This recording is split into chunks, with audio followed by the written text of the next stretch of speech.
আজকে তোমরা আমাকে বলো একটা কথা, আমার হাতে এটা কি? পেন। কটা পেন? একটা পেন। তাহলে এই যে আমি লিখি, তাহলে লিখবো এ পেন। Very good. এবার বোর্ডে দেখো আমি একটা ছবি আঁকছি। একটা পেন যেহেতু এ পেন হলো, তাহলে এটা আমি কি আঁকলাম? আইসক্রিম। Very good. আইসক্রিম কে কে ভালোবাসো? সকলে। আমিও তো ভীষণ ভালোবাসি। এখানে কটা আইসক্রিম আছে? একটা। তাহলে এখানে একটা আইসক্রিম, এটা কি হবে ইংরেজিতে বললে? এ আইসক্রিম। ঠিক আছে, এ আইসক্রিম তো লিখলাম। ঠিক আছে, তাহলে এইবার দেখো এই যে পি, পিটা কোন দলে? এই যে ভাওয়েলের মধ্যে কি আছে? নেই। তাহলে এটাই কনসোনেন্টের মধ্যে আছে। আর আই, এইটা কোন দলে আছে? এই দেখো ভাওয়েলের দলে না? যখন কোনো কোনো ওয়ার্ড ভাওয়েল দিয়ে শুরু হবে তখন তার আগে কিন্তু এ হবে না, অ্যান হবে।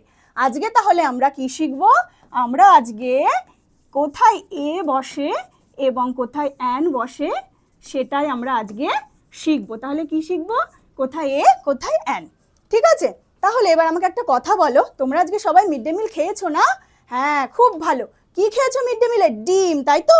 গোটা গোটা ডিম। আচ্ছা, কটা করে ডিম খেয়েছো? একটা ডিম। তাহলে এ ডিম ইংরেজি কি বলো দেখি? এগ, তাই তো? একদম ঠিক। তাহলে কটা করে ডিম খেয়েছো? এখানে তাহলে কি হবে? এ হবে না অ্যান হবে? দেখি কে বলতে পারছো? অ্যান হবে। ভেরি গুড, কারণ এই যে ই আছে ভাওয়েল, এখানে হবে অ্যান।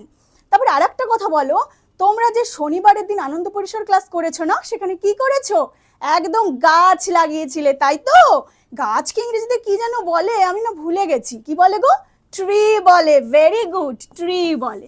তাহলে এই যে ট্রি লিখলাম, ট্রি এর আগে এবার তোমরা বলো কি হবে? এ হবে না অ্যান হবে? হ্যাঁ, একদম ঠিক।